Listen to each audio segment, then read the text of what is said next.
गवादर सिकंदर आजम के जमाना से मकरान का हिस्सा रहा है। बलोच सरदारों की बाहमी लड़ाइयों और कशमकश के नतीजे में मकरान के गजकी सरदारों ने रियासत कलात से एक मुआहदे के तहत उनकी बालादस्ती कबूल की थी, जिसमें यह तय पाया था कि वो उनके दाखिली मामलात में मदाखलत नहीं करेंगे। ये उस खित्ते में अमानी शहजादे सईद सुल्तान की आमद से पहले की बात है। मुअज़्ज़िज़ नाज़रीन व सामीन, जानकारी में खुशामदीद। शहजादा सईद सुल्तान जानशीनी की जंग में नाकामी के बाद सन 1783 में क्वाडा के रास्ते मकरान के मीरवाड़ी कबीले के एक गांव जक में पहुंचे और कबीले के सरदार दाद करीम जड़वाड़ी ने उनकी मुलाकात खान ऑफ कलात से करवाई। शहजादा सईद ये चाहते थे कि तख्तो ताज की इस लड़ाई में उन्हें फौजी हमायत फराहम की जाए, लेकिन मकामी सरदारों ने अमान के अंदरूनी लड़ाई का हिस्सा बनने के बजाय गवादर का इलाका इस शर्त पर शहजादा के हवाले कर दिया कि अगर शहजादा जानशीनी की जंग जीत कर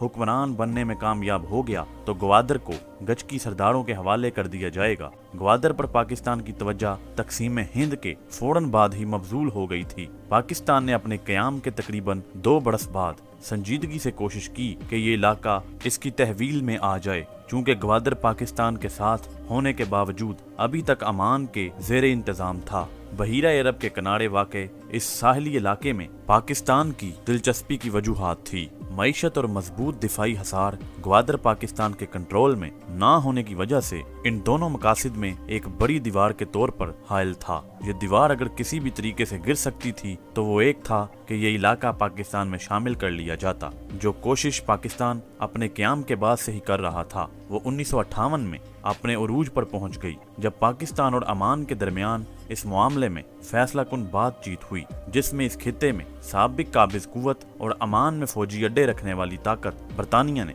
दोनों मुल्कों की मुआवनत की। यूं उस जमाने की एक इंतहाई पसमानदा और गैर तरक्की याफ्ता बंदरगाह पाकिस्तान का हिस्सा बन गई। पाकिस्तान में ग्वादर के इंजमाम का ऐलान उस वक़्त के पाकिस्तानी वजीर आजम फेरोज खान नून ने पार्लियामान के इजलास में किया और कौम को बताया कि अमान के सुल्तान सईद बिन तैमूर ने यह इलाका जज्बा खैर सगाली के तहत बिला मुआवजा पाकिस्तान के हवाले कर दिया है, जो नस्ली, लिसानी, जुग्राफियाई, तारीखी और फितरी तौर पर पाकिस्तान का हिस्सा था। और साथ ये भी वाजे कर दिया कि आइन की दफा 104 के तहत ये इलाका मगरबी पाकिस्तान में शामिल समझा जाएगा, लेकिन यहाँ के बाशिंदों के हुकूक मुल्क के दीगर शहरियों के बराबर होंगे। पाकिस्तान के तूलो अर्ज में ये ऐलान एक बड़ी कामयाबी के तौर पर सुना गया और मुल्क के तमाम हिस्सों में चरागां करके उसकी खुशी मनाई गई और साथ ही साथ गवादर की आबादी भी इन खुशियों में शामिल थी। सल्तनत अमान से गवादर का रस्मी तौर पर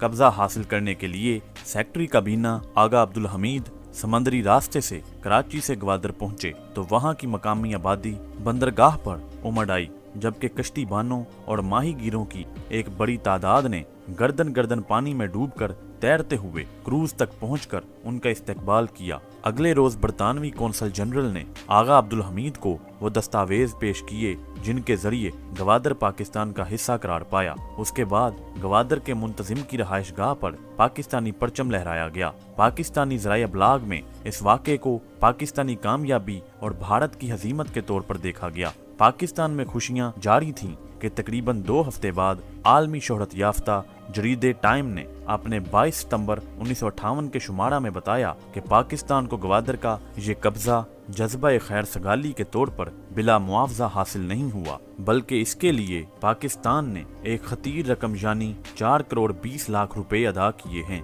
जरीदे ने ये इंकशाफ भी किया कि हुकूमत पाकिस्तान ने सुल्तान को यकीन दहानी करवाई है कि अगर इस इलाके से तेल निकाला गया तो उसकी आमदन में से कुछ हिस्सा उन्हें भी दिया जाएगा। पाकिस्तानी ज़राए अबलाग ने ये खबर बड़े नुमायां अंदाज में शाया की, जिससे मुल्क में बहरानी कैफियत पैदा हो गई। हुकूमत पर इल्ज़ाम आयद किया गया कि उसने कौम को गलत मालूमात फराहम की है और उन्हें अंधेरे में रखा है। इस हंगामा खेज सूरत हाल में हुकूमत कुछ दिनों तक खामोश रही, लेकिन 24 सितंबर 1958 के बाद गवर्नर मगरबी पाकिस्तान नवाब मुजफ्फर कजलबाश ने अपने एक पॉलिसी बयान के जरिए खामोशी तोड़ दी। उन्होंने कहा कि दुरुस्त है कि पाकिस्तान ने ग्वादर के हुसूल के लिए रकम अदा की है। उसकी वजह ये थी कि भारत भी ग्वादर में दिलचस्पी रखता था और उसने उसके हुसूल के लिए अमान के सुल्तान को पाकिस्तान के मुकाबले में 10 गुना ज्यादा मुआवजे की पेशकश की थी। भारत ने उस मकसद के हुसूल के लिए कई ऐसे मुल्कों को अपना हमनवा बनाने की कोशिश भी की जो उस मामले में असरअंदाज हो सकते थे। भारत का मौकिफ ये था कि ग्वादर की अक्सर आबादी हिंदू है, इसलिए उसे भारत का हिस्सा होना चाहिए, जबकि इंजमाम के वक़्त ग्वादर की कुल आबादी 20,000 थी, जिसमें से 1,000 हिंदू थे।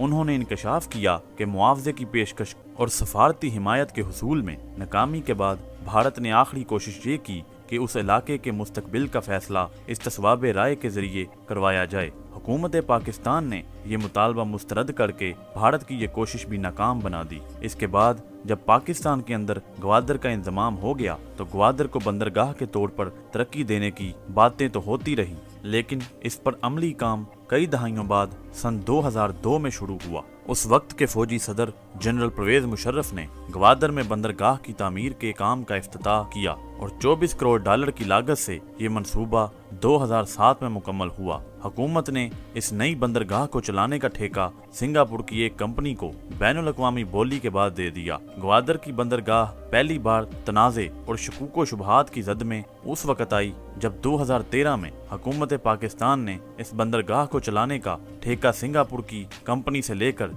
एक चीनी कंपनी के हवाले कर दिया। इस मंसूबे को चीन पाकिस्तान इक्तिसादी राहदारी यानी CPEC का नाम दिया गया, जो बुनियादी तौर पर खंजराब के रास्ते चीन को ग्वादर की बंदरगाह से मिलाने का मंसूबा है। मजीद वीडियोस देखने के लिए जुड़े रहें जानकारी के साथ। चैनल को सब्सक्राइब करें और बेल आइकन को दबाना मत भूलें। अल्लाह हाफिज।